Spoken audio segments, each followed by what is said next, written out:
Сайн байцгаана уу та бүхэнд эзний өдрийн мэндийг хүргэе. За ингээд өнөөдөр бүгдээрээ хамтдаа Хуучин гэрээний 2 дугаар Самуэль номын 22 дугаар бүлгийн 35 дугаар ишлэлээс өнөөдөр бүгдээрээ хамтдаа суралцъя. За юуны өмнө би нийт сонсогч нартаа та бүхэндээ бас нэг зүйлийг тайлбарлах нь зүйтэй.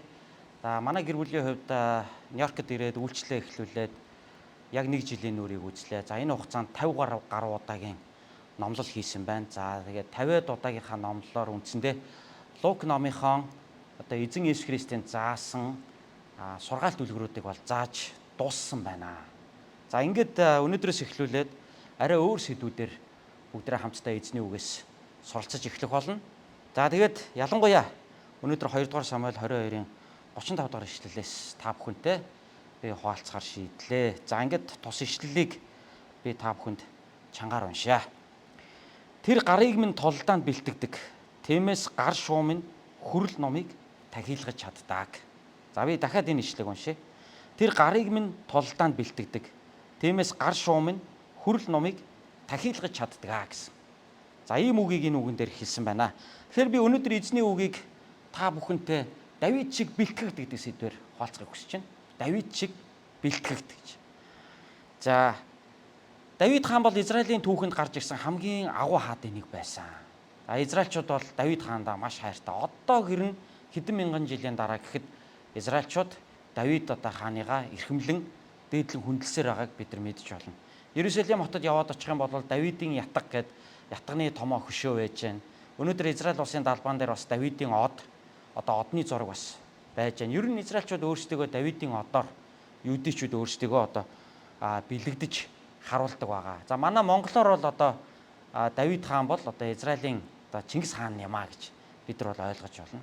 За Давид хаан бол хамгийн агуу ялалтыг байгуулсан, ард түмний амар жимээр болгосон, улс гүрнээ нэгтгэж чадсан, газар нутгаа тэлсэн.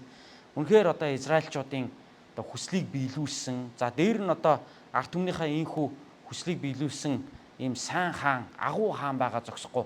Бурхны мэлмид тааллыг олсон, бурхны ивэл өрөөлийг хүртсэн, бурхнаар ажиллагдаж өрөөгцсөн ийм хаан байсан. Маш их бурханд итгэмжтэй, бурханд дуулууртай, бурхныг найдан хүлээдэг, бурхны үг хүслийн дагуу амьдрахыг хичээдэг, эцсээ хүртэл зүр сэтгэлээ бүрэн бурханд зориулсан хаан гэдгээрээ Израилийн бусад хаадаас бол ялгаатай, гайхамшигтай агуу хаан байсан. Ер нь Хуучин гэрээний хаадын түүхийг харах юм бол Израилийн бусад хаадыг бол үргэлж Давидтай жившдэг байсан. За Давид чиг эзэн дуулууртай байлаа. Эсвэл Давид чиг эзэнний замаар бүрэн гүйцэд бол явж чадсангүй гэдэг ч юм уу.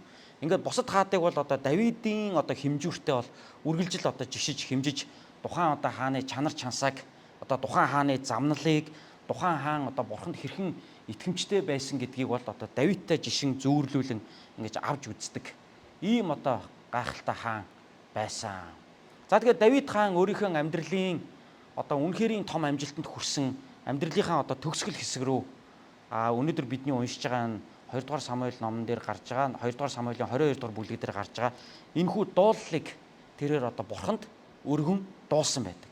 Давид хаан бол дуулаач байсан. За Давид хааны амьдрал бол 1 дугаар Самуэль, за мөн 2 дугаар Самуэль дээр бол бүрэн ихээр гардаг. Тэгээ 2 дугаар Самуэль номын төгсгөл хэсэг бол Давидын хаанчлалын төгсгөлийн хэсэг.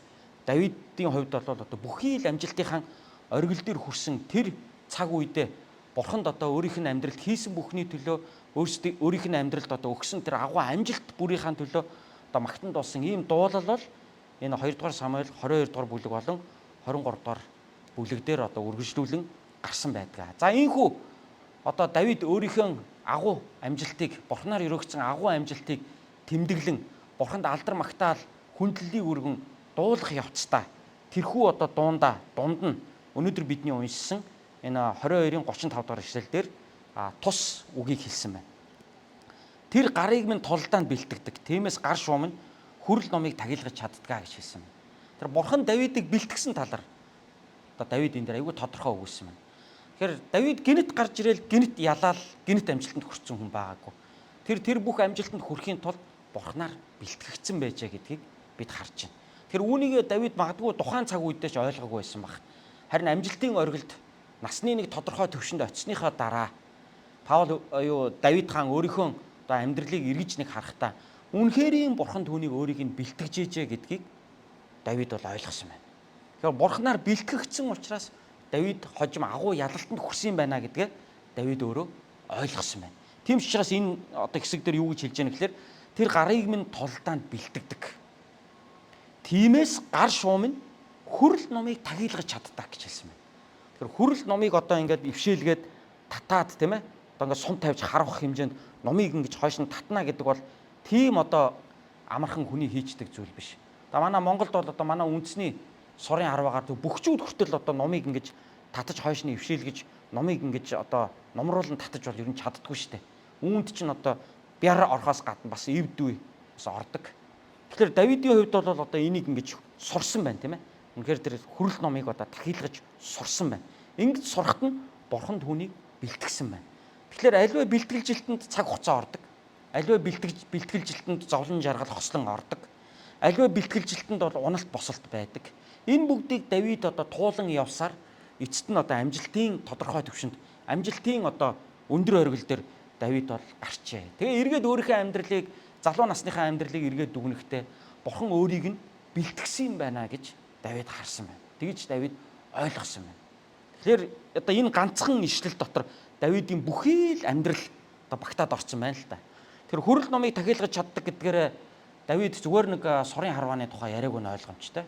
Өөрийнхөө агуу ялалт, амжилт, бүтээл, эрх мэдэл, бурхнаас өгөгдсөн тэр бүхий л өрөөл, ивэл өөрийнх нь амьдралд байгаа тэр бүхий л одоо гайхамшигтай ивэл өрөөл бүгдийг нь багтаагаад Давид одоо юу гэж доолж яана гэхээр хүрэл номыг би одоо тахийлгаж одоо ившээлгэн татаж би чаддаг болсон юм аа гэж хэлсэн. Үүгээрээ Давид өөрийнхөө одоо агуу амжилтыг өөрийнхөө амьдралын туршид гаргасан тэр гайхалтай ялалтуудаа бурхан түүний амьдралд хийсэн тэр олон гайхалтай ажлуудыг Давид бол үүнд одоо багтааж хэлсэн нь ойлгомжтой. Тэгэхээр Давид зүүрлэл ашиглаж ярьж штэ өөрийнхөө амьдралын гайхалтай тэр амжилтуудыг бол хүрэл номыг тахитлан татаад одоо сум тавьж харуулсан тий. Тэгээ агуу ялалт нь хүрсэн юм а гэдгийг одоо энэ утгаар нь Давид хэлсэн байна. За тэгэхээр Давидыг бурхан бэлтгэсэн. Гинт гараад ирдэг юм гэж байдаггүй. Зүгээр сууж байгаад гинт амжилтанд хүрдэг ямар нэгэн хүн гэж юусоо байдаггүй.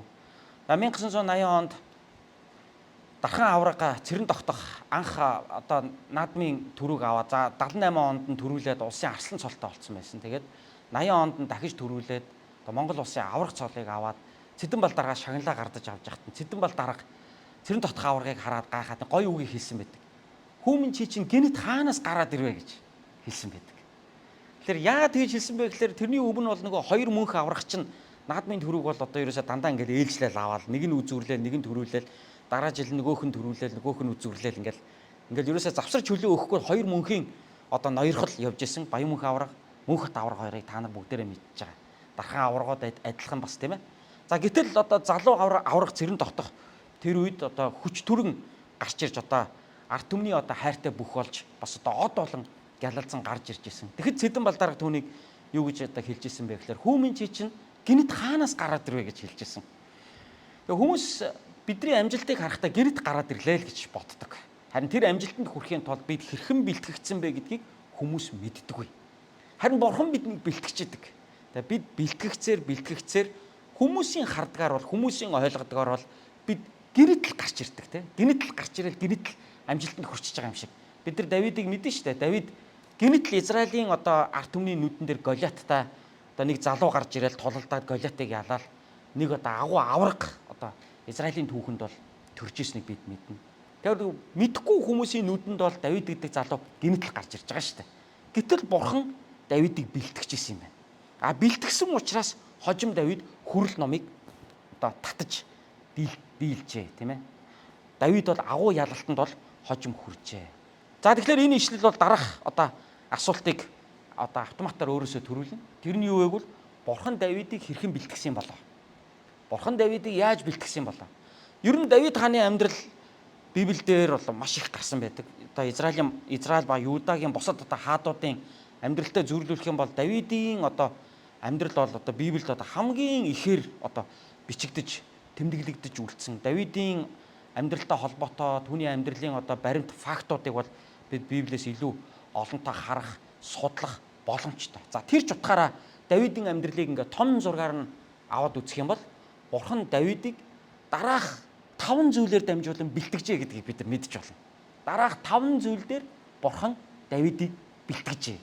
Үнэхээр одоо Бурхан одоо бэлтгэлээс бэлтгэл рүү, амжилтаас амжилт руу, бэлтгэлээс бэлтгэл рүү түүний амьдралыг тэр бэлтгэлжилтийн бүлгээс дараагийн бүлэг рүү гэж он жилээр нь ингэж түүнийг одоо ингэж сургаж бэлтгэж авч явж байсан гэдгийг бид нар харж байна. За тэгэхээр хамгийн түрүүнд Бурхан Давидыг хоньны бэлчээрт бэлтгэж ирсэн юм а гэдгийг би өнөөдөр та бүхэнд хэлмээр байна. Хамгийн нэгдүгürt Бурхан Давидыг хоньны бэлчээрт бэлтгэсэн. Давид бол Израилийн түүхэнд одоо Израилийн ард түмний өмнө одоо од болон гялалзаж одоо тодрон гарч ирэхээс өмнө бол тэр бол аавынхаа хонин сүргийг хариулдаг байсан айлын хамгийн баг хүү. Дээрээ 7 ахтай. Тэгээд аавынхаа хонин сүргийг хариулдаг, хоньны бэлчээр дээр өссөн, хоньны бэлчээр дээр маш олон зүйлийг сурсан. За ийм л одоо даруухан хүү байсан гэдгийг бид нар одоо Библийн хэд хэдэн хэсгүүдээс бид нар харж байна. За 1-р Самуэль номын 16 дугаар бүлгийн 11 дугаар ишлэлдэр Давидын талаар тус үгийг хэлсэн байна. За би үүнийг үгийг та нарт уншигье. 1-р Самуэль 16-гийн 11 дээр ингэж хэлжээ. Самуэль Есид хөвгүүд чинь бүгдээрээ энд байна уу гэхэд Еси отхон хөвүү минь л үлдсэн. Тэр хоноо хариулж байгаа л даа гэв. Тэгтэн Самуэль Есид хүн илгээж тэр хөвгүүнийг авчрах тун. Тэр хөвгүүнийг энд иртэл бид суухгүй гэж хэлвэ гэж хэлсэн. Суугаад хүлээжээ гэдэг үстэй тий. Гэтэл Самуэль одоо тэр хөвгүүнийг иртэл би суухгүй гэж хэлж байгаа. Хурдан авчрах гэсэн утгатай шүү дээ. Тэр хөвгүүнийг над дээр авчрахаас нааш би амрахгүй гэсэн утгатай шүү дээ.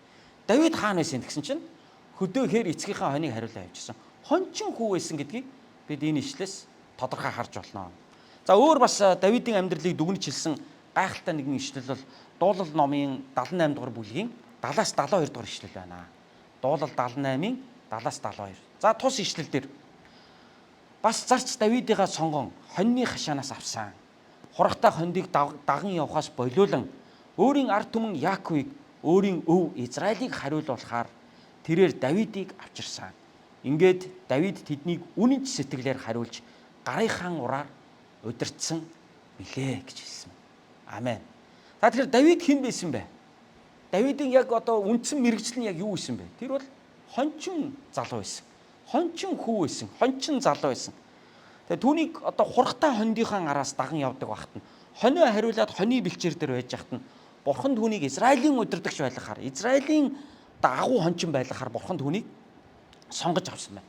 Тэгээ хонин сүргээ одоо чин сэтгэлээсээ хариулдаг байсан лугаа адил Давид хожим Израилийн ард түмэн болох Бурханы хонин сүргийг мөн ийхүү одоо хончилж удирдчээжээ гэдгийг бид эндээс харж болно. Тэр түүний багнаас хоньны бэлчээр дээр өнгөрсөн, тэр олон зүйлийг хоньны бэлчээр дээрээс сурсан. За тэгээд одоо хоньны бэлчээр бол түүний одоо бэлтгэлжилтийн одоо хамгийн ихний бүлэг байсан гэж бид нар бол ойлгож болно.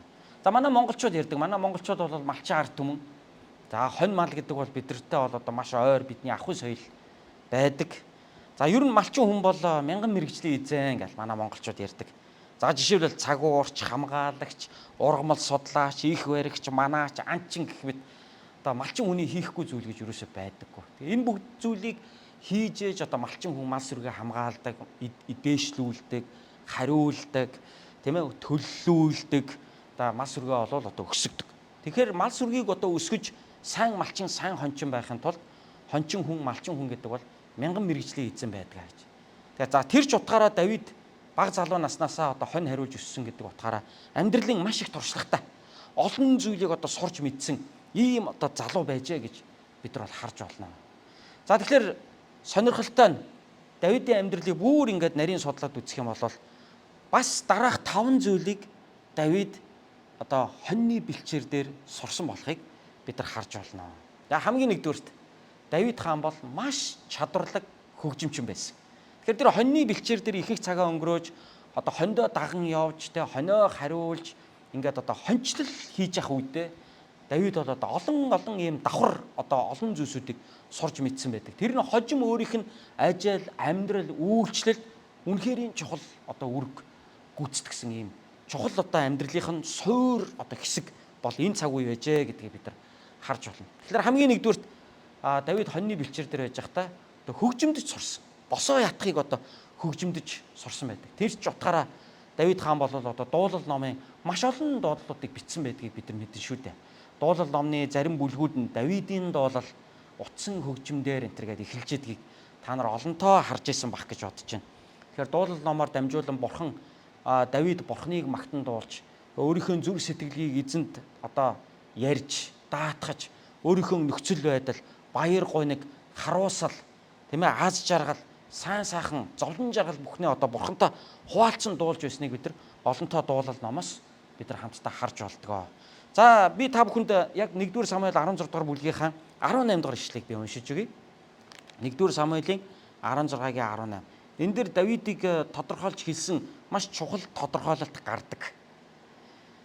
Тэгтэл залуу ирчүүдийн нэг нь харах тун би Бэтлехемийн Есегийн хөвгүүнийг харсан. Тэр чадварлаг хөгжимчин, эрэлхэг хүчит дайчин, үгэнд цэцэн сайхан ир билээ. Эзэн түүнтэй хамт байдаг гэж хариулваа гэж хэлсэн. Тэгэхээр энэ юун залуучууд хүнд яриад байгаа юм бэ гэхээр Саулын зарц нар одоо Саул хааны одоо зарим зарц нар Давидын тухай Саул хаанд одоо ярьж яана л да. Тэ Бэтлехемийн Есей гэдэг хүний хүүг би мэднэ. Тэр хүү хинбэ гэвэл чадварлаг хөгжимчин гэж энэ дэр хэлсэн байна. Тэгэхээр Давидын хувьд бол хоньны бэлчээр дээр сурсан одоо хамгийн нэгдүгээр чухал зүйл бол тэр бол үнэхээр босоо ятгаар уран чадварлаг тоолж бол сурсан байна. Хожим Давид одоо Саулын одоо жинхэнэ одоо баруун гарын туслах нь олж Саул хаанд хүчээ өргөн үйлчилж байх үедээ одоо Саул хаанд олон удаа тэр ятгах босоо ятгах хөгжмөө тоглож тэрхүү ятгах хөгжмөөр нь дамжуулан Саул хаан бозар муу сүнсний дайралтаас ангиж ирдэг байсан. Чөлөөлөгддөг байсан. Саул хаан өөрөө бурхан дуулгараг байсан. Бурхан дуулгараг үгээсээ болоод бозар сүнсэнд эзэмдүүлдэг байсан.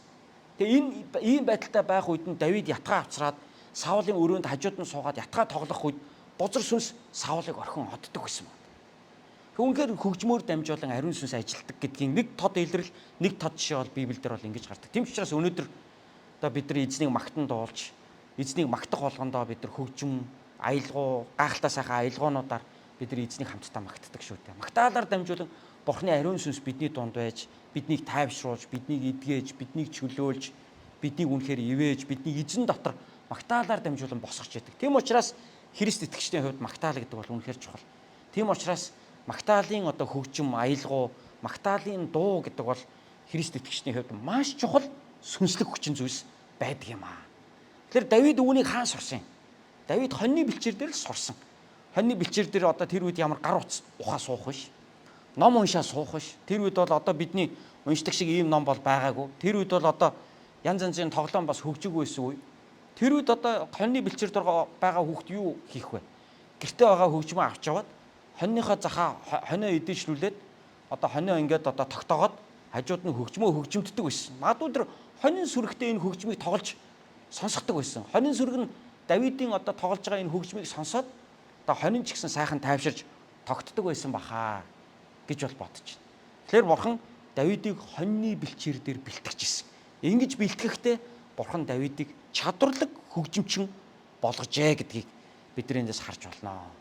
За хоньны бэлчээр дээр Давидын сурсан хоёр дахь чухал зүйл нь юу байсан бэ гэхээр тэр эрэлхэг хүчит дайчин болон өссөн байдаг.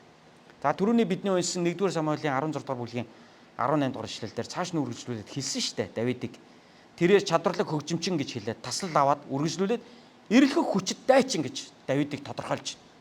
Тэгэхээр Давид энэ хэрхэн эрэлхэг хүчит дайчин болж одоо өсвөө?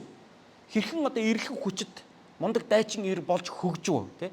Хэрхэн ингэж одоо Давид сурваа? Яагаад гэвэл тэр хонин сүргээ хамгаалдаг байсан. Хонин сүргээ зэрлэг багваануудаас, арслангуудаас тэр хамгаалдаг байсан. Яагаад гэвэл Давид өөрөө нэгэн удаа Саул хаанд хэлэхдээ би эцгийнхээ хоныг хариулдаг. Тэгээ би эцгийнхээ хоныг би одоо арслан баавгаануудаас би авардаг юм аа. Тэд нар хоньноос минь ингээд булаагаа зогтох үед би араас нь хөөж чад барьж аваад сахлаас нь зуурж аваад би цогж алдгаа гэж хэлсэн мэт.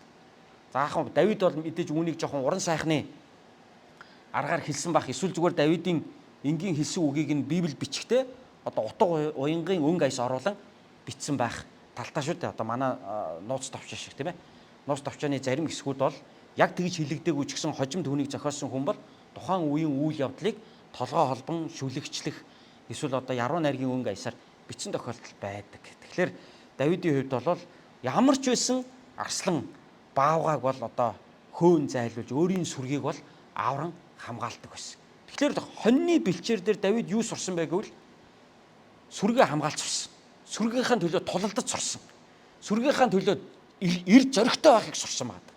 Тийм учраас Давид бол одоо эрхэх хүчит дайчин болон одоо ингэж өсөж төлөвшжээ гэдгийг бид бол одоо Давидын амьдралын талаар сурж олж байна, тийм ээ. Тэгэхээр бурхан бас биднийг сургаж идэг гэдгийг одоо бид эндээс маш тодорхой харж болж байна. За 3 дугаарт хоньны бэлчээр дээр Давидын сурсан 3 дахь нэг чухал зүйл бол тэр үгэнд цэцэн нэгэн болж одоо өссөн байгаа. За түрүүний 1-р Самуэлийн энэ 16 дугаар бүлгийн 18 дугаар ишлээ цааш нь үргэлжлүүлээд харах юм бол эрхэх хүчит дайчин гэж хэлээд таслалд аваад цааш нь үргэлжлүүлээд үгэнд цэцэн сайхан ир гэж хэлж байна. Тэгээ Давид бол үнэхээр одоо юм үгэнд цэцэн хүн байж л дээ. Тэр гой хөгжим чадварлаг хөгжимтгөөс гадна сайн тулалдаж эрхэх хүчит дайчин байхаас гадна тэр одоо хэл яриандаа ч гэсэн сайн үгэнд цэцэн нэгэн байжээ гэдгийг бид нар мэдэж байна.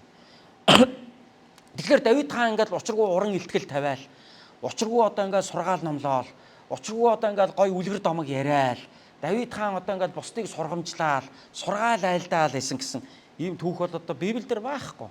Гэхдээ үнэхээр үгэнд цэцэн байсных нь нэг илрэл бол бас энэхүү одоо бүлгүүд дээр гардаг. За би тэр хэсгийг та нарт бас уншиж өгмөр байна. 1-р Самуэлийн 17 дугаар бүлгийн хамгийн сүүлчийн ишлэл, мөн 18 дугаар бүлгийн хамгийн эхний ишлэл хоёр дээр одоо Давид одоо хэрхэн сайн ярьдаг байсан бэ гэдгийг бид нар мэдэж байна. За би энэ ишлэгийг уншиж өгье. 1-р Самуэлийн 17-гийн хамгийн сүүлчийн ишлэл болох 58 дугаар ишлэл, мөн 18 дугаар бүлгийн хамгийн эхний ишлэл хоёрыг би та нарт уншиж өгье. Саул Давидаас "Залуу минь чи хэний хөвгөн бэ?" гэж асуусанд Давид "Таны боол би Бэтлехемийн хүн Есийн хөвгөн" гэж хариулжээ. Давид Саултай ярилцаж дуусгаад Йонатаны зүрх түүнийхтэй нэгдэн Давидыг Йонатан ам шигэ хайрлаа гэж хэлсэн. Тэгэхээр эцэгтэй нь одоо Давид хэрхэн ярьж байгаа хөндлөнгөөс Саулын хүү Йонатан одоо харж байна л да. Голиатыг одоо ялан дийснийхэн дараа Саул хаан одоо Давидыг одоо өөрийнхөө асар майхандаа дуудаад "Тэг чи хэн бэ?" гэж. За гэтэл одоо Давид хаандаа хариулж байна тийм ээ. "Таны боол би бол Бэтлехемийн хүү Есигийн хөвгөн байна" гэх. За ингээд тэр хоёрын хооронд зөндөө яриа өрнөсөнтэй. Тэр зөндөө өрнөсөн яриаг бол Библийн энэ хэсгээр бол бичиж тэмдэглэж үлдээгээгүй. Тэгээд дараагийн бүлгийн эхний ишлэл дээр нь Давид Саултай ярилцаж дуусгад гэж хэлсэн байна шүү дээ. Тэгэхээр их олон зүйлийг ярьсан байгаа юм шүү дээ. Саул хаан Давидаас, залуу Давидаас амьдралынхаа тухай олон зүйлийг асууж шалгаасан байх, түүний амьдралыг сонирхсон байх, гэр бүлийн сонирхсон байх, юу хийдэг, юу чаддаг гэл бүхэл юмыг асуусан байх. Энэ болгонд одоо Давид хаантай одоо хааны одоо асуултанд хариулж, Давид одоо хаантай ингэж одоо эвлэгхэн сайхан ярьж өөрийгөө ойлгуулж, одоо хааны сэтгэлийг бол ингэж татаж чадж байгааг Йонатан хажуунаас нь олж харсан. Ингээд Йонатан яасан бэ гэхээр Давидыг Саултай ярилцаж дууссаны дараа Йонатаны зүрх түүнийхтэй нэгдэн Давидыг Йонатан ам шигэ хайрлаа гэж хэлсэн байна шүү дээ. Ингээд аваад үзэхээр Давид бол үнэхээр сайн харилцагч байжээ гэж. Үнэхээр харилцаагаараа хүний сэтгэлийг өөртөө татаж чаддаг. Маш их тийм харизмтай, каризматай ийм одоо харилцагч байжээ гэдгийг. Хүнийг үнэхээр хүндэлж харьцаж чаддаг. Тэгээ хүний одоо асуусан асуултанд тов тодорхой хариулж чаддаг. Хүнтэй ингээд сайхан ярьж чаддаг, өөрийгөө ойлгуулж чаддаг, өөрийгөө илэрхийлж чаддаг ийм одоо онцгой чадамжтай юм залуу байжээ гэдэг нь одоо энэ хэсгээс бол харагдаж байна. За тийм ч учраас түрүүний нөгөө бидний уншсан 1-р Самуэлийн 16-гийн 18 дээр Давидыг юу гэж тодорхойллоо? Үгэнд цэцэн сайхан нэр гэж ингэж хэлсэн байна шүү дээ, тэ. Тэгэхээр Давид бол үнэхэрийн одоо сайн ярьдаг. Тэгэхээр бурхан түүнд одоо хоньны бэлчээр дээр олон зүйлийг зааж сургасан. Олон зүйлийг сурах боломж хоньны бэлчээр дээр Давидэд олдсон. Давид энэ боломжийг ашигласан. Тэр хөгжимдөж сурсан. Тэр хоньны сүргээ хамгаалахын тулд эрхэг дайчин болсон. За тэр мөн одоо хоньны сүргийн бэлчээр дээр байж байхдаа бол ярьж сурсан байна. Магадгүй найзтайгаа ярьдаг байсан уу?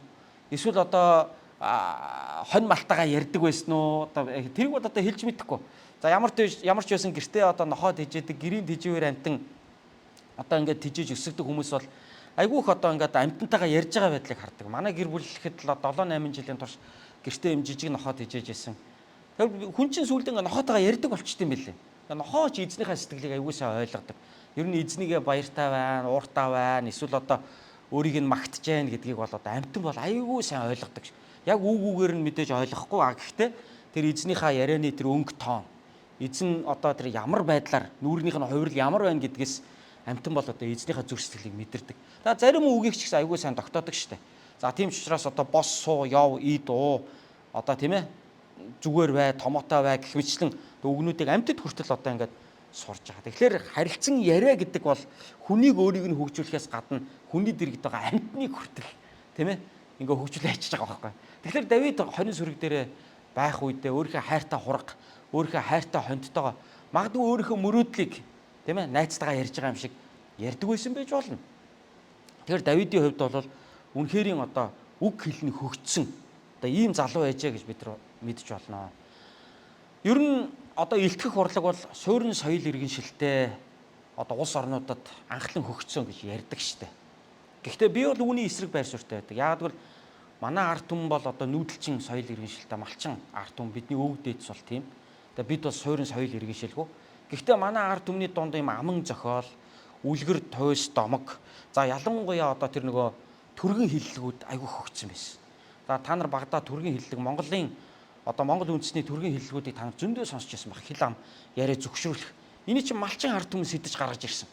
Тэгэхээр хөдөөхээр малаа маллаад тэгээ нэг хүн амьтантай харьцахгүй явж идэг тэр хүмүүс ч гэсэн яг үнэн хэрэгтэй болол бас л хил яриагаа хөгжүүлэх олон ийм аргуудыг хэрэгэлдэг байсныг бид өөрсдийнхөө одоо өвөг дээдсийн түүхээс мэдэж болж байгаа. Тэгвэл Давид хааны хувьд ч гэсэн бас ялгаагүй одоо хил яриагаа хөгжүүлэх олон зүйлийг хийсэн байж болох юм. Ер нь энэ дэлхийн түүхэнд илтгэх урлагийг бол одоо Грекээс үүсэлтэй, Грекээс хөгжсөн гэж ярьдаг шүү дээ. Тэгээ Эпифанас гэдэг хүн илтгэх урлагийн одоо эцэг гэж одоо түүхэнд бас яригддаг. Тэр хүн бол өөрөө одоо ерөөсөө ярьж чаддаггүй, одоо маш муу ярьдаг тийм хүн байжгаад тэгээ ярьж сурахын тулд далайн ирэг дээр очиад амандаа хайргаж ихэд тийм ээ. Тэгээд далаан давлгаа ингээд сөрөн зогсоод тэр их дуу чимээг давж гарч үгээ тод хэлж ярихын тулд ингээд дасгал хийдэг байсан гэж. Тэгээ ингээд бүхтийгөөд мөрөө авчаад ярьдаг байсан учраас хоёр мөрөн дээрээ ингээд хотго тавьж агаад ярьдаг байсан. Тэгээ зэгсгсоод одоо ингээд хүнд ингээд тов тодорхой юмаа ярьдаг болсон гэж. За ингэж одоо хүн бол одоо өөрийгөө хөгжүүлжсэн байдгийн байна зүгээр дэлхийн түүхэнд тийм ээ.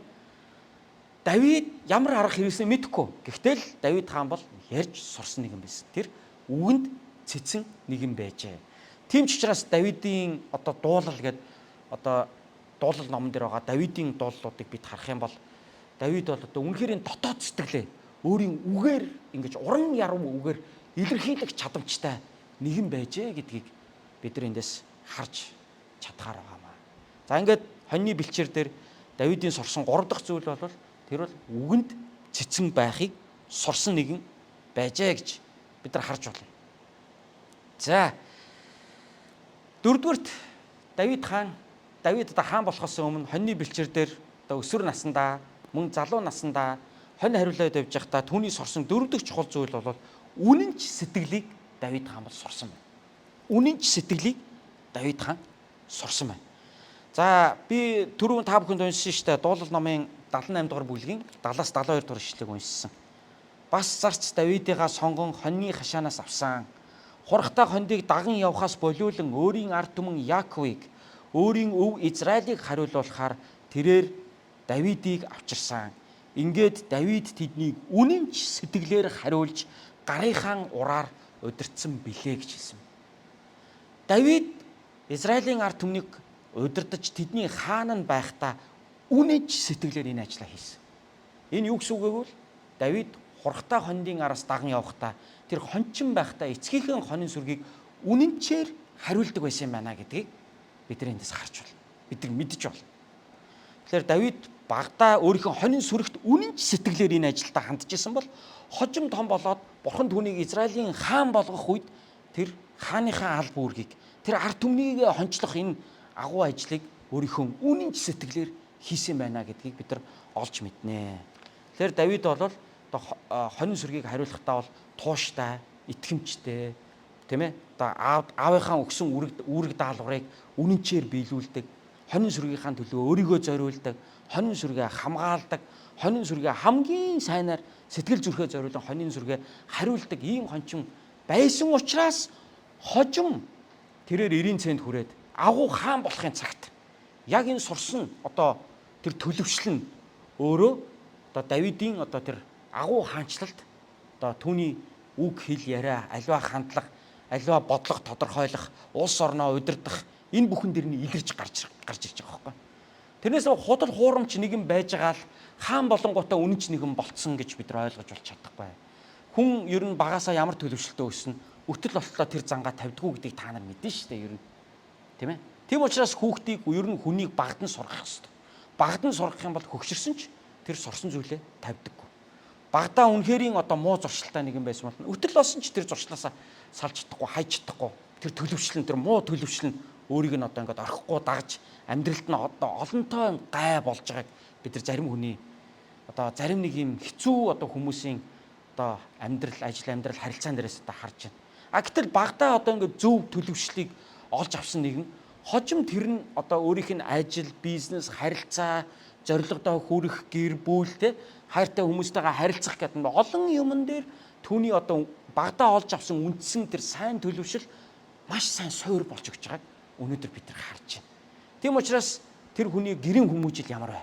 Тэр хүний одоо суур хүмүүжил ямар вэ гэдгийг бид харах ёстой гэж одоо өнөөдөр хаасайг бол ярьдаг болчиход байна шүү дээ. Тэгээ хүүхдээ одоо хүнтэй суулгахтаа тэр хүн ямар гэр бүлд өсөж одоо торинсын ямар суур хүмүүжилтэй гэрийн хүмүүжил нь юу юм одоо тэрийг одоо бид нар одоо сайн харах хэрэгтэй энэ төр гэл сүүлийн үед бол одоо зөндөөл ярьдаг болцсон байна. Тэгэхээр Давидын өөрийнх нь суур хүмүүжил нь юу байсан бэ? Тэр үнэнч сэтгэлээр хонин сүргээ хариулжсэн. Тийм ч учраас энэ нь түүний зан чанар болон тогтож төлөвшсөн.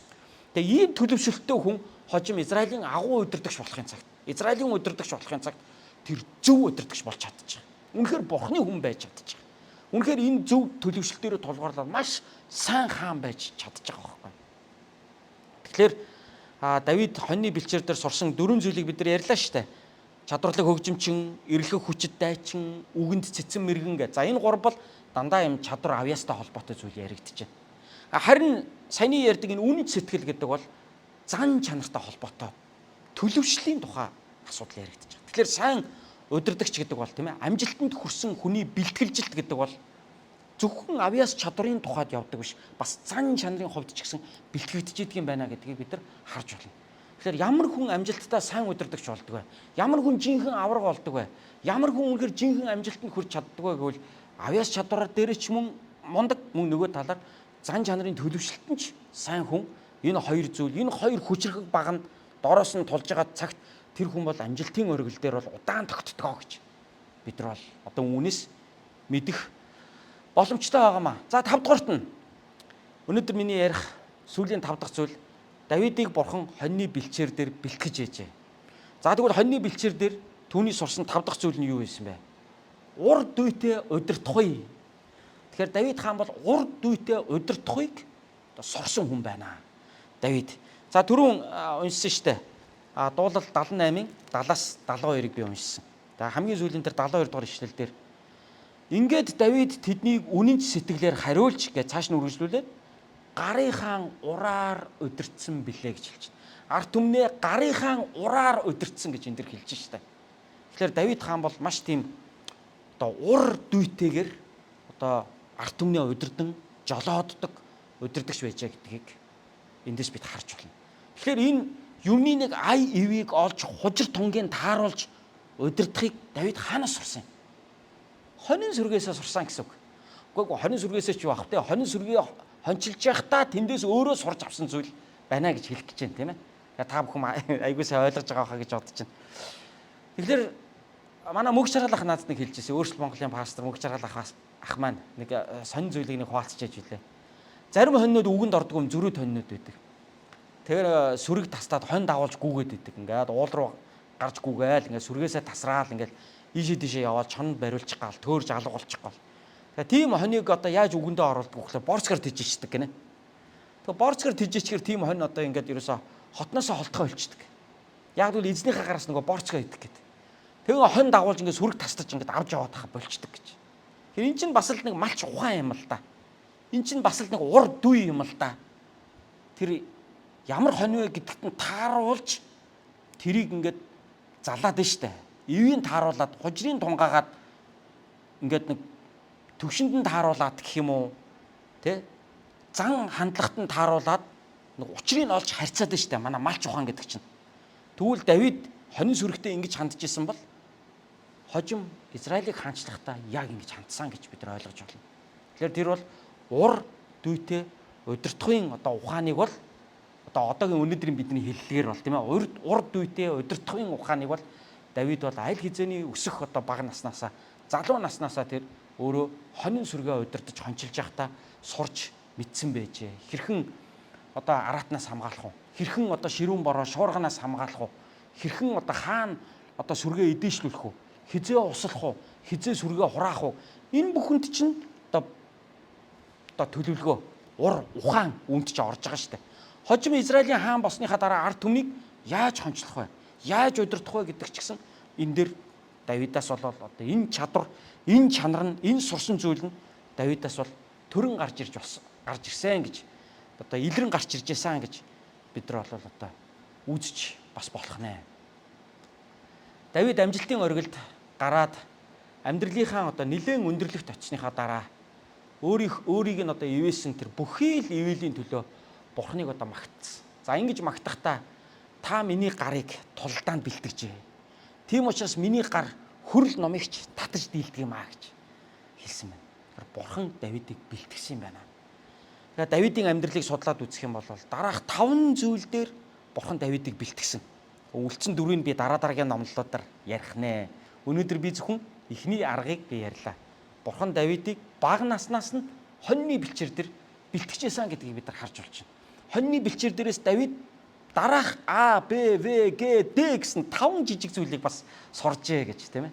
Тэр нь юу байсан бэ гэхээр чадварлаг хөгжимчин, эрэлхэг дайчин, үгэнд цэцэн, үнэнч сэтгэлтэй, урд үйтэй удирдахч болон төлөвшсөн байна. Зөвхөн одоо хонин сүргийн одоо хонио хариулж исэн энэ одоо хончлол гэдэг юм Давидэд ийм олон зүйлийг түүнд одоо төлөвшүүлж, сургаж, шингээж өгсөн байна.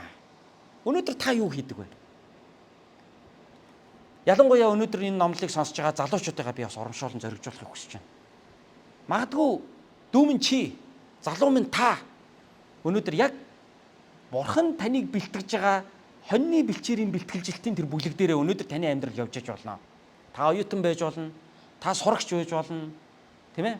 Та одоо идэр залуу насан дээрээ ээж аавынхаа одоо өгсөн үүрэг даалгаврын дагуу багшийнхаа хийгсэн зүйлийг хийгээд ингээд одоо юу гэдгийг дээд үеийн одоо ах эгч нар удирдагч нарынхаа одоо гард ор та өнөөдөр ингээ хийгсэн зүйлийг Давид одоо аавынхаа одоо хүссэнчлэн хариулаа явж исэн шиг тийм ээ аавынхаа эрх мэдэлд ор аавынхаа одоо үгэнд ороод ингээ хариулаа явж исэн шиг өнөөдөр хэн нэгэн хүн таны амьдралыг удирдаад хийх ёстой юм чинь зааж өгөөд ингээд явж иж болно. Энийг өөрөөр хэлбэл би таны одоо нөгөө хоньны бэлчээр дээрх бэлтгэлжилтийн одоо цаг үе дээрээ би таныг явж гинэ гэж хэлэх гээд байхгүй юу?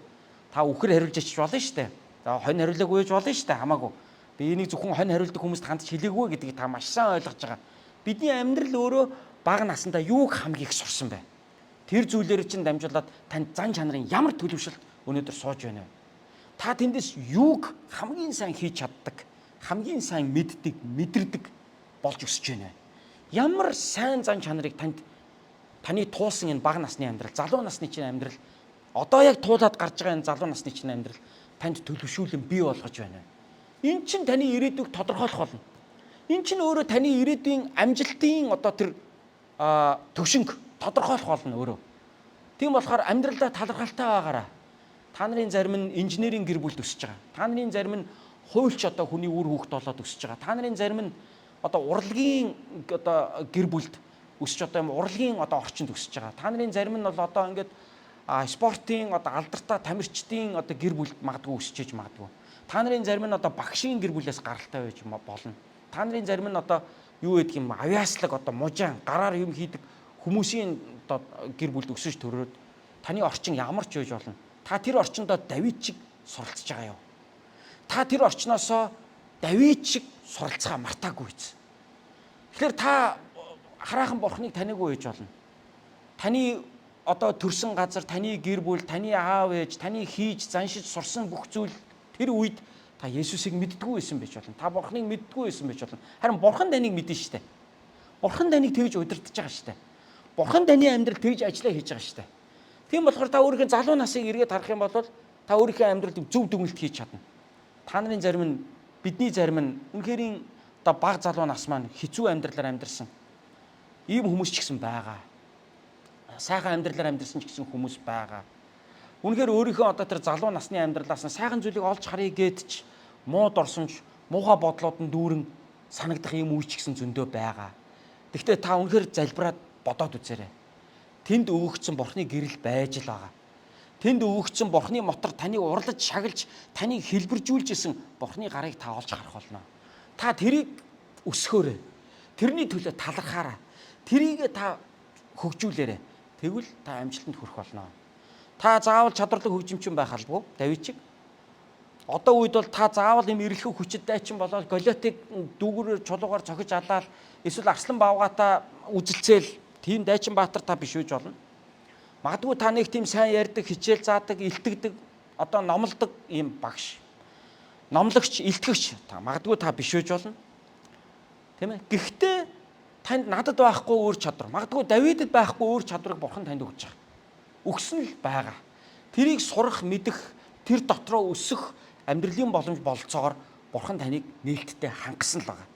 Тэрийг олж харж талархаж, тэр онцлогоо хөгжүүлж, түүгээрээ хожим эзэнд үйлчлэх нь үнэхээр гайхалтай юм аа. Тэгэхээр Давид хоньны бэлчээр дээр байхдаа сурсан энэ 5 зүйл нь хожим Давид Израилийн хаан болоход, хожим Давид Израилийн ард түмний төлөө Бурхны үйлчлэлийг хийхэд нь маш их үнэтэй хувь нэмэр оруулсан. Маш их хэрэг болсон ийм зүйлсүүд байгаа. Тэрээр хөгжимдөгтөө Саул хааныг мол сүнснээс чөлөөлж исэн. Тэрээр ирэх хүчит дайчин болон өсөхтэй Израилийн ард түмнийг өстөн дайснуудаас нь хожим авран хамгаалж бүхий л талбар дээр агуу ялалтыг байгуулсан. Голиот бол цүний агуу ялалтуудын зөвхөн эхлэл байсан шүү дээ. Тэр үүгэн цэцэн нэг юм байсан. Тийм ч учраас тэр олон дуулалуудыг бичсэн. Өнөөдөр бид нар түүний дуулалыг уншаад эвэгдэж байгаа. Түүний дуулалуудаар дамжуулан бид нар Бурхныг таньж мэдж байгаа. Тэр бол үнэн ч сэтгэлээр сүргээ хариулж исэн. Тийм ч учраас хожим тэр Израилийн ард түмнийг үнэн ч сэтгэлээрээ удирдах, хаанчилж тэдний төлөө хончин мэт өөрийгөө зориулсан. Тийм ч учраас Давид одоо хэрнээ Израильчуудын хувьд агуу хаан хэвээрээ байгаа. Урд үтээ удирдах гэсэн. Тэр хондийнхоо учрыг олж хэн аль хонь нь ямар зан чанартай, ямар характертай, зөрүүд биш, зөөлөн, дүлгөн, номхон, даруу, хурц одоо ямар ааштай хонь мэддэг байсан. Тэгвэл хожим тэр олон одоо сайд дарга нарыгаа, олон жанждыгаа Давид хаан одоо удирдан зохион байгуулахдаа хэн нь ямар вэ? Хэн нь юу чаддаг вэ? Хэн нь ямар тал дээр илүү вэ гэдгийг харж өөрийнхөө цэрэг армийг найруулж өөрийнхөө одоо засаглалыг Давид хаан болвол одоо бэхжүүлж ингэж найруулж исэн гэдэг нь бол тодорхой юм аа. Тэгэхээр таны өнгөрсөн амьдралд таны залуу насанд өнөөдөр та яг залуу насн дээр хэрвээ явж байгаа бол Бурхны мотор таныг хэлбэржүүлсээр байдаг юм шүү. Тэр хэлбэржүүлж байгаа Бурхны мотрыг өнөөдөр та олж хараарай. Түүний төлөө талархаарай. Тэр зүйлээр чинь дамжуулаад Бурхан танд ямар гайхалтай зүйлийг өгж байгааг олж хараад түүнийг хөгжүүлээрэй. Түүгээрээ бусдад ивэл болоорой. Түүгээрээ Бурхны чуулганд үйлчлээрэй. Түүгээрээ бусдыг өрөөгөөрэй. Эзэн таны амьдралд гайхалтай зүйлсүүдийг хийх болно гэж би итгэж байна.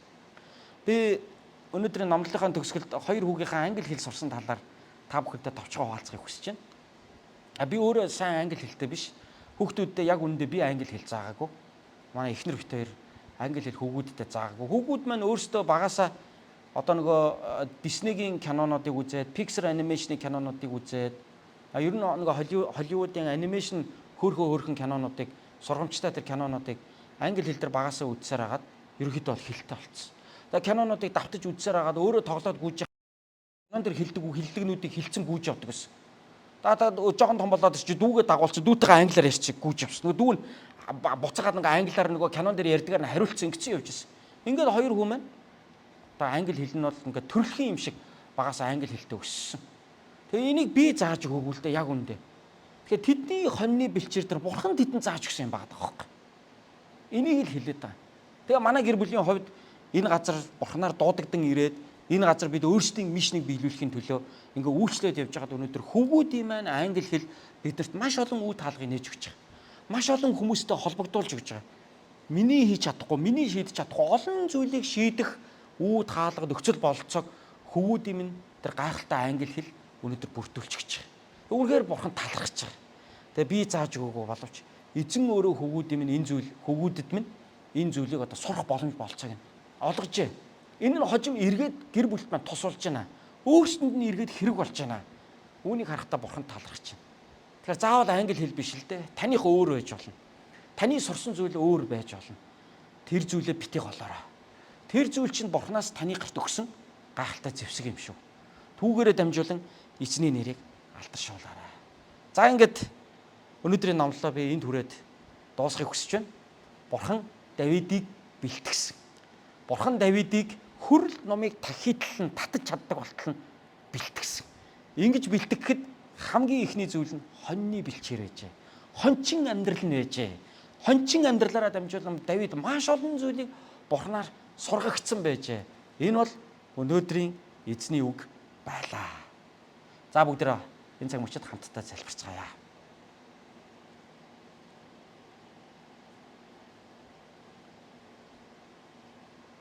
Яруу алдарт бурхан эцэг минь, та бидний гололгүйгээр сонгож, өөрийн хүү Есүс Христийн дотор биднийг таалан сойрхож, бидний гэмүүдээс минь угаан, ариун сүнснийхаа шинтгэлээрээ биднийг ариусгаж, бидний өдрөөс өдөрт өөртөө ижил дүрээр өөрчлөн байдаг тандаа гялалаа. Та Давидыг сонгож, та түүгээр дамжуулан өөрийнхөө ард түмний төлөө гайхалтай ажлуудыг хийсэн. Үүнийхэн төлөө та түүнийг бэлтгэсэн. Тэр төрхтөө дайчин төрөөгүй. Тэр төрхтөө бүхнийг чаддаг нэгэн болж тэр төрөөгүй. Харин та түүнийг бэлтгэсэн. Үүн шиг өнөөдөр та биднийг бэлтгэж байдагт баярлалаа. Бидний залуу үеийг бас энхүү бэлтгэж байдагт бас тандаа баярлалаа. Алдар нь танд байх болтугай. Өнөөдөр энэ номлыг минь хамтдаа сонсож байгаа таны замаар заманж байдаг таны ариун хөвгүүд октоодын дээр таны хүчрэг мотор хамт байх болтугай. Хаа явсан газар нь та тэднийг өрөөх болтугай. Та тэднийг хоньны бэлчээр дээр нь сургах болтугай. Эзэм хинч тоохгүй тэр чимээгүй тэр нөхцөл байдал дотор нь та тэднийг хэлбэржүүлэн та тэднийг дүрсжүүлэх болтугай. Тандаа баярлалаа. Аврагч эзэн Есүс Христийн нэрээр талархан залбирлаа. Аамен.